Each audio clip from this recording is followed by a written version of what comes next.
Imagine this. You live in a quiet, peaceful Midwestern town in 1912. Neighbors leave their doors unlocked, children play in the dusty streets, and everyone knows everyone else's name. But one summer night, that sense of safety was shattered forever when 8 people were slaughtered in their beds, their skulls crushed by the blunt end of an axe. To this day, no one has ever been convicted of the crime. This is the story of the Villisca Axe Murders, a mystery so gruesome it still haunts true crime investigators and ghost hunters more than a century later. Welcome back to Echoes of the Past, where we uncover the darkest crimes, untold stories, and chilling mysteries that history tried to bury.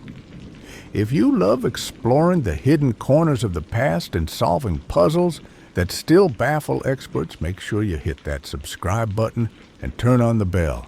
Trust me, you won't want to miss what we have coming. The year was 1912. Villisca, Iowa, a farming community of fewer than 2,500 people, was the kind of place where gossip spread faster than the trains that passed through town. Families went to church on Sundays, children went to school in one-room houses, and the biggest excitement was the arrival of a traveling preacher or the county fair. At the center of this story was the Moore family. Josiah Moore, a successful businessman and father, lived with his wife Sarah and their 4 children, Herman, Catherine, Boyd, and Paul. By all accounts, they were respected, friendly, and deeply involved in their church. On Sunday, June 9th, the Moores attended their church service for Children's Day, a special celebration that evening. The family returned home around 9:45 p.m., joined by 2 young friends, Lena and Ina Stillinger, who had asked to stay overnight. 8 people in total settled into the Moore home that night.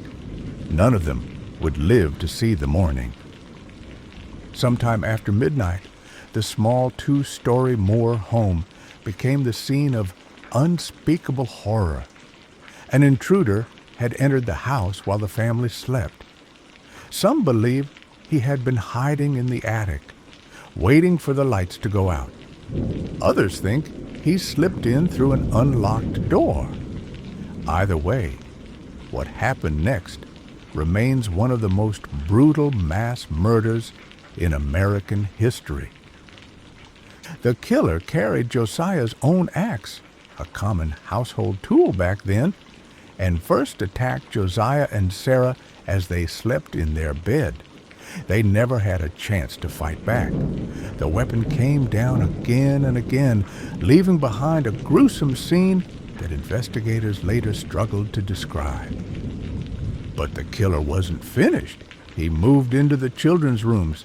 Herman, Catherine, Boyd, and Paul, one by one, their small lives were extinguished. Then, as if that wasn't enough, he entered the guest room, where Lena and Ina Stillinger lay. Both girls were bludgeoned with the same terrifying force. All 8 people in the house were murdered in their sleep. What truly unsettled investigators wasn't just the violence, but the bizarre behavior of the killer. Every mirror in the house had been covered with cloths. Every victim's face was draped with clothing or bed sheets. A bowl of uneaten food was left on the table, and most disturbing of all, the axe had been wiped clean and carefully placed back into the guest room. Even more chilling, neighbors later reported seeing the house quiet and still all morning. Curtains drawn, no children playing outside, yet no one thought to check until noon the next day, when a worried neighbor finally entered and discovered the nightmare inside. Now, pause for a moment and think about this. Why would the killer cover the mirrors? Why cover the victims' faces? Was it guilt, A ritual? Or was it his way of hiding from something or someone? Tell me in the comments what you think. Was this crime personal or the work of a wandering madman? When the murders were discovered, shock spread like wildfire. The entire town of Villisca swarmed the Moore house, desperate to know what had happened. In fact, so many curious neighbors entered before the police could secure the scene that crucial evidence may have been destroyed forever. With no witnesses, investigators were left with a house soaked in mystery. Who could have done such a thing? Theories began to multiply. The first suspect was a prominent local businessman, State Senator Frank Jones. Josiah Moore had once worked for Jones but left to start his own company and took a major client with him. Was this bloody massacre revenge? Some whispered that Jones hired a hitman to send a message. But despite rumors, no evidence ever tied him directly to the crime. Then there was Reverend George Kelly, a traveling preacher with a troubled past. Kelly was known for his odd behavior. He had attended the very Children's Day service that the Moores went to before the murders and reportedly left town the next morning on a train. Later, he even confessed to the crime, but then recanted. Some believe he was mentally unstable and simply seeking attention. Others argue his detailed knowledge of the crime scene was too precise to ignore. Other suspects included drifters, business rivals, even serial killers passing through on trains. Some investigators believe the Villisca murders were part of a larger pattern, that the killer had struck in other towns across the Midwest with the same eerie signature. Families murdered in their beds, mirrors covered, and axes left behind. The case gripped not only Villisca, but the entire nation. Newspaper reporters flooded the town, splashing sensational stories across front pages. Some said Villisca would never recover. Neighbors turned against each other. Rumors destroyed reputations, and fear spread like a disease. Parents began locking their doors at night, something they had never done before. So, what do you think? Was this a personal act of revenge, a wandering serial killer, or perhaps a preacher with a dark secret? Let me know your theory in the comments, because the truth is, no one has ever been convicted for the Villisca Axe murders. Despite years of suspicion, the Villisca Axe murders never found true justice. The most serious case was against Reverend George Kelly.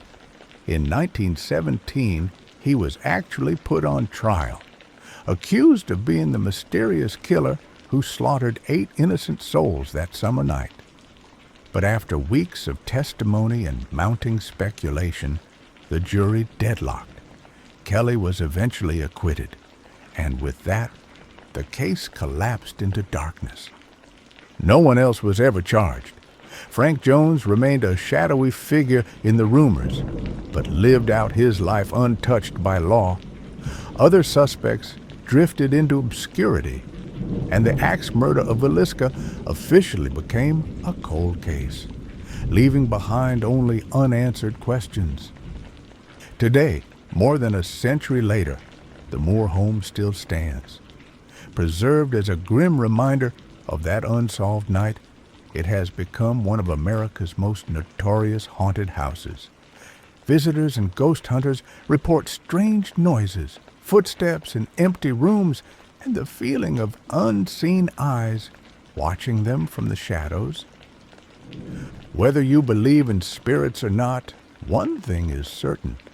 The walls of that house have absorbed unspeakable horror, and the story of Villisca continues to terrify and fascinate all who hear it. 8 lives silenced in a single night, a family wiped out, 2 innocent guests caught in the storm, and to this day the question remains, Who held the axe? Was it revenge, madness, or something more sinister? The truth may never be known, but the shadows of Villisca will never fade. What do you think happened that night in 1912? Drop your theories in the comments below. I want to hear from you. And if stories like this intrigue you, don't forget to subscribe and join us for more chilling mysteries, forgotten crimes, and the untold tales of history. Trust me, you won't want to miss what's coming next.